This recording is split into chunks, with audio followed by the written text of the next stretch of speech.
This is Rob Tebbutt for Boxing Social in association with Pursue Fitness Sportswear. Delighted to be joined by Mauricio Sulaiman of the WBC. We're here on the eve of Loma-Campbell in London. How are you, Mauricio? Nice to see you. Nice to see you. I'm very happy, very excited to be in London, to be in Britain for a championship fight for an event. Is just something very special. The event itself is very special, but for the WBC, you have two titles on the line tomorrow night. Let's start with the main event and work our way down. Loma-Campbell versus Luke Campbell for the vacant WBC title. Talk to me about the fight. Well, it's a very unique situation. The lightweight division became vacant. Luke Campbell was a mandatory contender, and we were searching for the order for the vacant title when Loma-Campbell, the champion of two other organizations, called out and said, I want to fight for the green belt. The Board of Governors immediately voted unanimously in favor, so we're going to have Loma-Campbell versus Campbell for the vacant WBC title. A great fight. Two Olympians who conquered gold in the same Olympic right here, and just a great story. What does that mean for the WBC to have arguably the consensus pound-for-pound number one fighter in the world challenging for one of your titles? It means a lot back and forth. We are very proud of Loma-Campbell. We are very proud of what he has accomplished and what he has expressed for so many years, that he wants to be a WBC champion. That means very much. It will be an honor for the WBC if he becomes a champion, same as if Luke Campbell becomes a champion. Luke Campbell, a tremendous story, a great kid, has fought hard, and it's just going to be a sensational fight. Luke has waited a long time for his chance to challenge for the WBC title. We had the Mikey Garcia situation before he vacated the belt. Do you feel that people potentially are underestimating Luke Campbell in there against Loma-Campbell tomorrow night? As you mentioned, both Olympic gold medalists, both very storied careers. Absolutely. It's going to be a fight. Luke Campbell, he's a natural lightweight.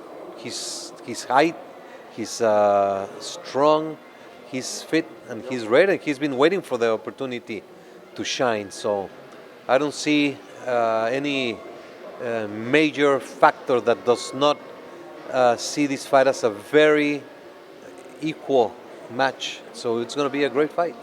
Now, I know there is precedent beforehand with governing bodies or ordering fights between champions from different governing bodies.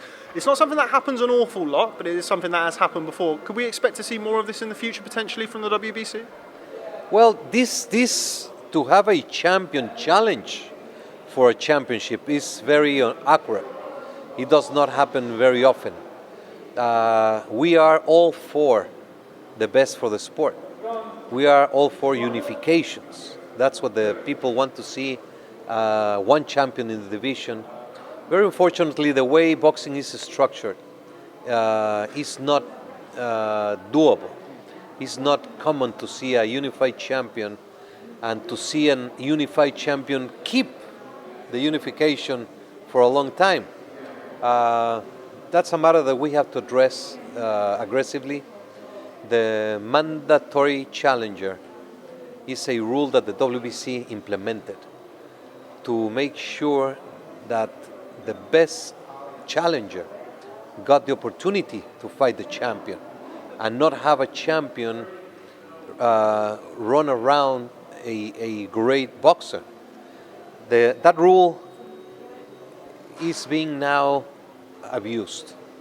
The reality is that there are times when there's a mandatory challenger who is not the best challenger for the champion.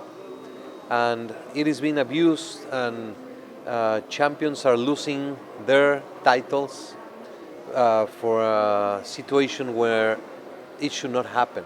So we're going to address it. We're going to work very hard, because there should not be an abuse of a position. And there are champions that have worked very hard to win a championship. So it's a complex matter. We can only respond to what the WBC does.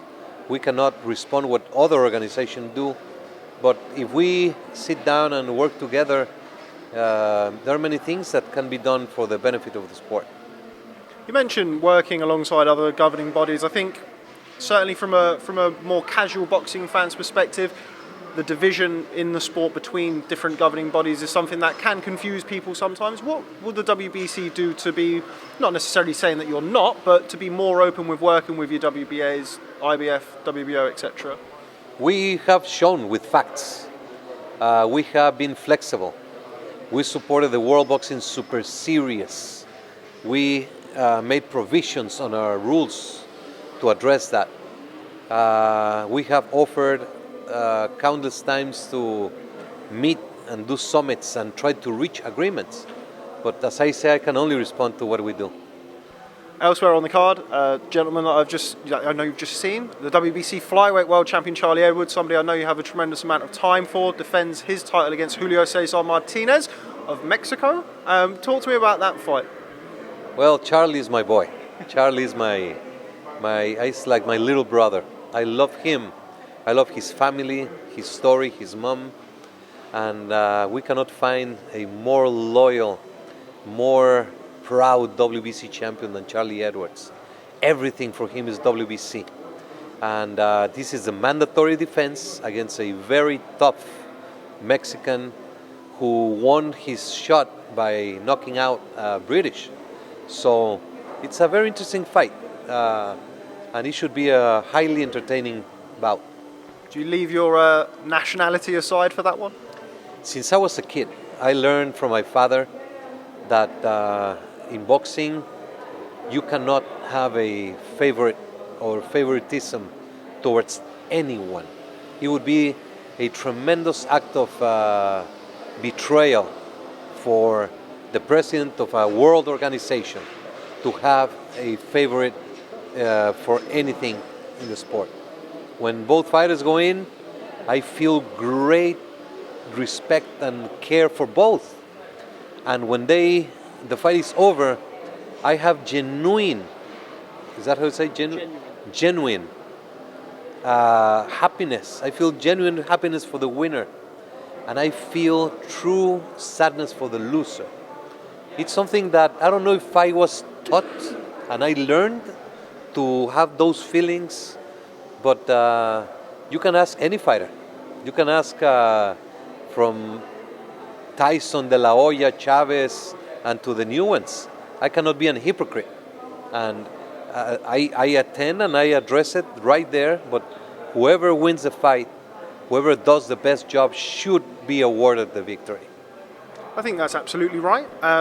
What, in the same vein, just carrying on from that, what does it make you feel, or how does it make you feel when fans or spectators of the sport imply that you are potentially biased or that you potentially favour one fighter over another? I know from my experience in working in boxing that some fans will point to Canelo Alvarez, Deontay Wilder. How does that make you feel when people accuse the WBC of favouritism?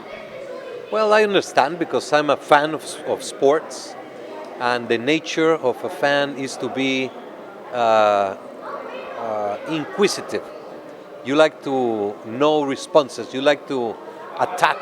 And when something doesn't really goes your way, you are aggressive. I would only respond by facts. Canelo Alvarez was stripped by the WBC. That's a fact. Canelo Alvarez has been 12 years in the WBC. And we took the title away when he didn't fight Triple G. Deontay Wilder, he went and won the title as a mandatory contender. We were highly accused and questioned at that time. Today, Deontay Wilder is the best heavyweight of the world. So I just go by facts. I don't take pressure. This is not a popularity contest. This is a position where we have to try to do what is just. And of course we make mistakes and we are acknowledged and we are responsible for the mistakes. We do our best job to do what is fair and what is best for the sport. Now, in several of our other interviews we've talked about the clean boxing program, which I'm very much in favour of and something that I think the WBC are really leading the way with. That being said, I've spoken to a few fighters recently who are enrolled in the clean boxing program who have potentially alluded to the fact that there maybe not being tested as much as they would have expected being enrolled in the clean boxing program. What's your response to that, and what are the WBC looking to do to continue to really combat drugs in boxing? It's economics. You know, every test is a set amount of money. You have to travel, you have to have a collector agent, there are materials involved, then the shipment of the test, and then the lab costs. So it's all about money. We invest a large amount of money from the WBC. We try to have promoters participate in testing, but it just comes down to, as much as we can do and we would like to do, it's the whole world, 166 countries. We are aggressively trying to do, I praise UCAT and the BBBOC because they test randomly fighters. The more tests that are out there, to more fighters, the better. But it's just about the money. If it was free for us, we would test every fighter once a month, but that is not factual. How much out of interest does it cost to implement the clean boxing program throughout boxing? It takes a lot of money, a lot of effort, a lot of planning and organization, and a lot of problems. When you have a positive and you have to plug the switch for a fight, just as we did with Wilder and Povetkin and Steven, and some of the fights when you have to cancel a heavyweight championship fight a week before or a day of the fight, it's tremendous. A lot of problems. Doping is a world by itself. Whoever is cheating, there's high technology on it. And my belief is that most fighters who have had an adverse finding has been through contamination or naive actions. So we're spending money in education, but it's a whole world. I agree, and I agree that it's a very, very complex matter. And as I've mentioned, the WBC's clean boxing program is, it's a start of combating drugs in boxing for sure. I spoke to Eddie Hearn a couple of days ago at the press conference. He said to me that it may take promoters chipping in, as it were, or making financial contributions to ensure a more stringent and extensive drug testing around the sport. Is that something you'd agree with? And is it something that the WBC would be interested in pioneering, really? 100%. We talked to the promoters, and Eddie Hearn is an example. He contracts the services for fights. So, as I said, the more you test is the better. The PBC, they test fights. So, if the promoters would take a stronger stance and invest and put money into testing, if the boxing commissions would do the same, if the other organizations would do the same, then you make a more complete statement. Today it's only the WBC doing it, and it's a few promoters doing it. Now, we've spoken about the clean boxing program, we've spoken about the WBC, UCAD and the British Boxing Board of Control kind of takes us nicely into the Dillon White scenario, whatever you'd like to call it, following his fight with Oscar Rivas. First of all, what can you tell me about that from your perspective in the WBC? It's a very complicated situation, highly legal. What we know today is what was reported on the news, and we understand the confidentiality matters and the way the contracts are with UCAD and the British Boxing Board of Control and everything that has to do with this case. We are addressing it, we are working with the parties, and we're just hoping that it leads to a solution the earlier as possible. We don't want to be here 2 years waiting for something to happen. The WBC has its own protocol for adverse findings with the aim to go and find justice and to give the athlete as much opportunity to show exactly what has happened, to investigate what happened, and if there's no fault, to exonerate. What can you tell me about the status of the WBC's investigation, as it were? Are you still very much in a position where you're waiting? Are you conducting your own investigation? No, we're waiting. We don't have information. We're waiting, and We're just patiently hoping to be able to make inroads, to have information that we can investigate. With that being said, explain to me, if you can, the decision to strip Delian White of the interim status or the mandatory challenger status in the wake of those adverse findings. It was not a stripping, it's a temporary suspension of the status. Dillon White is not suspended from fighting. We cannot suspend a fighter from fighting. We suspended his status as interim champion and mandatory challenger until this adverse finding situation is resolved. And that's consistent to any case that we have had in the clean boxing program. And as I said, we will just want to give him the opportunity to provide his position and put it forward, and then we can make a ruling. Delian White and Oscar Rivas were both enrolled in the clean boxing program as per the WBC rules. They also paid for additional VADA testing for the fight. That being said, it was an adverse finding, an alleged adverse finding from UCAS that was revealed by Thomas Hauser. Why do you think that was? I mean, VADA are considered to be the gold standard of drug testing in boxing, yet they didn't find the adverse finding. Explain to me, if you can, why that was.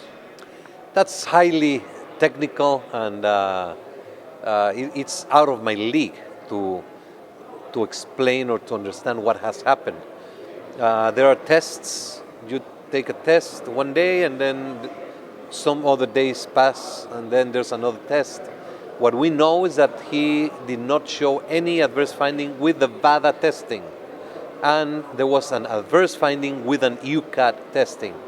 Difference of days. The specifics I could not tell you because I don't know, and I'm not knowledgeable of anything about this case. We don't know the substance and the amounts and the testing and the B sample and all these things. We're just waiting for the experts to give us a feedback so we can look into it and address it. Final question on that whole situation. As I understand it, you found out about the alleged adverse finding after the fight. Had you found out about it before the fight, what would the WBC stance have been then? That would be a speculation.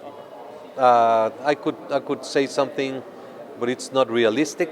It would have to be at the moment when something happens. You can research what we have done in the past, but every single case has to be handled independently and specifically. So I could not respond what we would have done because it's just like a theory. I appreciate that. What update can you give me on Deontay Wilder versus Luis Ortiz? As I understand it, we were waiting for an announcement. That fight's not been officially announced yet. Can you give us any update? I believe it's November, and it's just a tremendous rematch. Wilder has the intention to clear the two fights that have been difficult in his career. Ortiz was tremendous. He got hurt and was in the verge of going down. And Fury, it was a draw. So the intention he has is do Ortiz and then the rematch with Fury. Is the rematch with Tyson Fury guaranteed? I know that there were some announcements. I've spoken to Shelley Finkel, who said that a deal would be done. From your point of view from the WBC, if Deontay Wilder comes through successfully against Luis Ortiz, is that the next fight for both men? Well, Fury has to win also in September. We were led to believe that there's a formal agreement for the rematch to happen early next year. Providing everything goes well with Delian White and he's cleared or exonerated, however you want to look at it, and is back as the mandatory or the interim title holder, when can we realistically expect a mandatory to be called in that situation? Well, the date for the next mandatory is May of 2020. We don't know how long this process is going to take. We don't know what's going to be the end result. But as of now, Wilder is going to make his defense.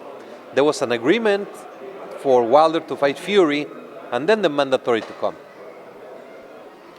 Just finally, I've alluded to it earlier on in the interview about certain sections of fans, or probably the more casual section of the audience, look at boxing and see WBA, WBC, IBF, WBO, etc. WBC first. WBC first, I beg your pardon. Another thing that people look at is the amount of belts in boxing. Certain organisations have several champions per weight. We have obviously interim titles which are used conventionally when there's an injury. What are your thoughts on belts in boxing, as it were? Is there too many belts in boxing? Is it something that the WBC is looking at within their own setup? we cannot stop anyone from creating a new belt.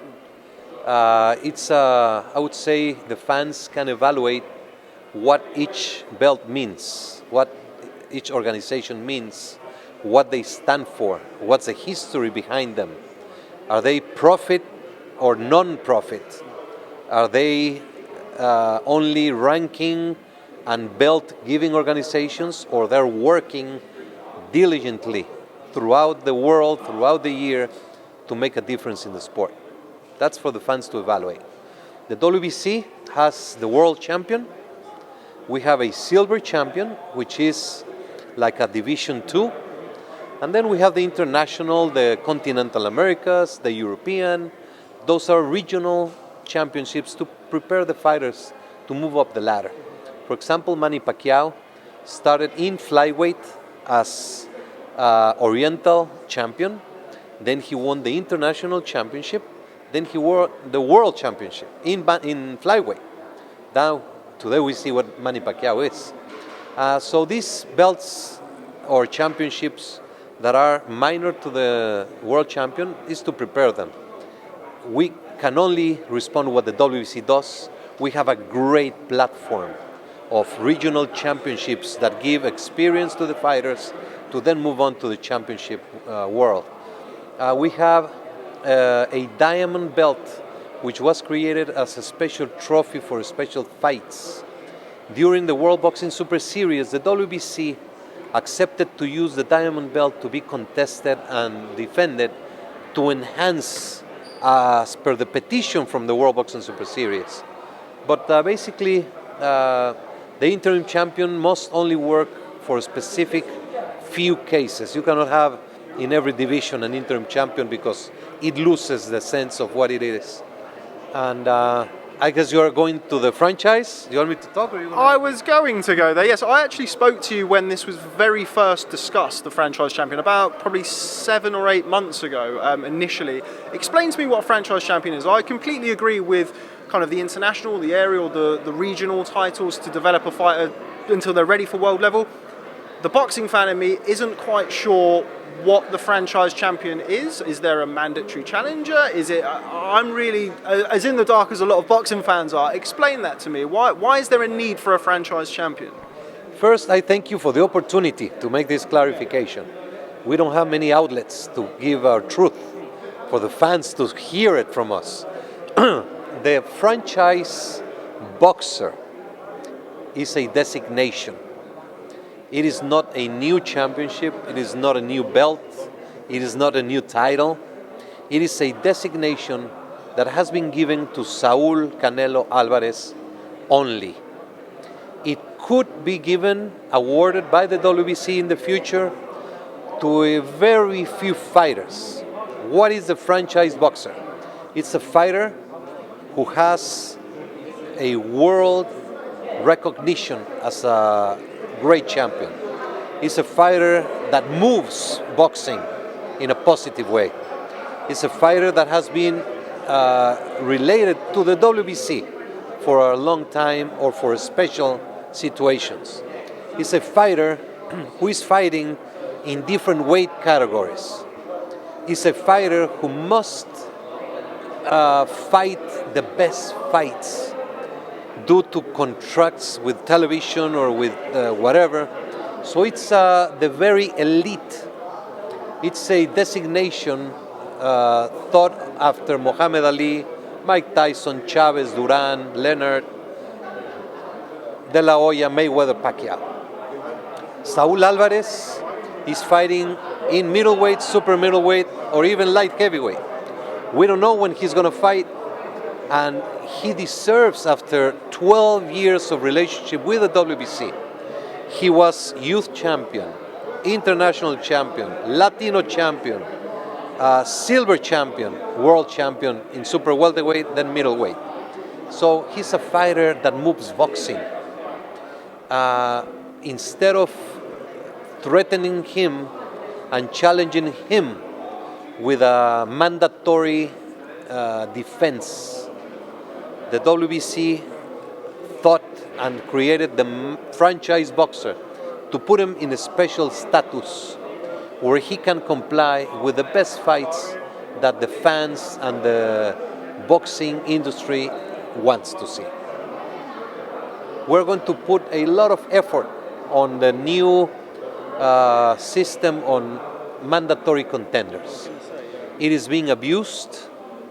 The mandatory contender was created by the WBC, not anyone else, to make sure that the champion fought against the best deserving contender, because there were times when there was a number one contender, a great prospect, and he was dodged by the champion and never given the opportunity. We brought the mandatory contender and the purse bid procedure, but now it's been abused. It has been abused for the last 5-6 years, and there's not a real process to become mandatory. And then you see fighters who simply are there and they're put as mandatory, and then you see fighters losing the unified championship, losing 1 or 2 or 3 of the belts, and then we go back again to the full cycle. Again, I can only respond to what the WBC does. We work very hard on every division to make sure that the best fighter is the best challenger. But there are cases, as Canelo Alvarez, when you need to have that flexibility to have the industry grow. So hopefully this explains. It's confusing. It could be, of course, it can be, there's people that could be against it. I just ask anyone to give us some time, let it develop, and hopefully this move proves that it is a better for the sport and not a negative. One more thing. Every single penny that comes out from that franchise boxer is going to be dedicated to the clean boxing program, to the weight management program, and to research medical investigation with the UCLA and the Safe Boxing Task Force that we have created. Well, I hope that has cleared a lot of things up for our viewers. Just final one on the kind of franchise boxer, as it were. Where would that leave a mandatory? For example, the name that pops into my head would be Jermall Charlo, interim champion at middleweight. You've got Canelo as now franchise boxer. Where would that leave somebody, and this is just purely an example, like Jermall Charlo, when you've got Canelo as a franchise boxer? It seems to me that working your way into a position of a mandatory challenger or to an interim belt holder to then have the champion then become a franchise boxer kind of negates becoming mandatory challenger. I think a lot of fans feel the same. Do you see that? No. I understand it, but what we did, Charlo became the WBC champion in the middleweight division. He was moved from interim to world champion. You ask Charlo and he's very happy. Now he has more chances to fight Canelo than the time he had when he was in a mandated position. You have to understand that there are different platforms, DAZN, ESPN, PBC, XYZ, and it's times that it's very difficult for them to do it. We need time, we need a mediation situation. So this was a relief. We put award Canelo the franchise tag. Now he will represent the WBC in every fight, whether it's in middleweight, super middle, light heavyweight, or whatever he does. It's an agreement that we have with him. And Charlo is the champion. There's a confusion. Canelo is a champion because he's been put in a special place, but we did not do any disservice to Charlo. Okay, well, as I said, hopefully that's cleared a lot of things up for our viewers. Mauricio, always a pleasure. Thanks very much for speaking to Boxing Social. If I don't see you before, I will see you in Cancun at the convention. Looking forward to it. I'll bring my bathing suit.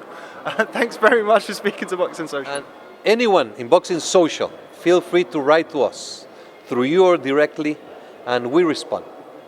Whether you like the response or not, but we respond and we put the face, and we're just trying good. I hope you get to know the WBC. It's a great organization, it's a family, it's an unbelievable structure, and boxing is a great sport. You've always made time for me, you've never turned me down. Thank you very much, Mauricio Sulaiman. Thank you so very much. That's great. Thank you.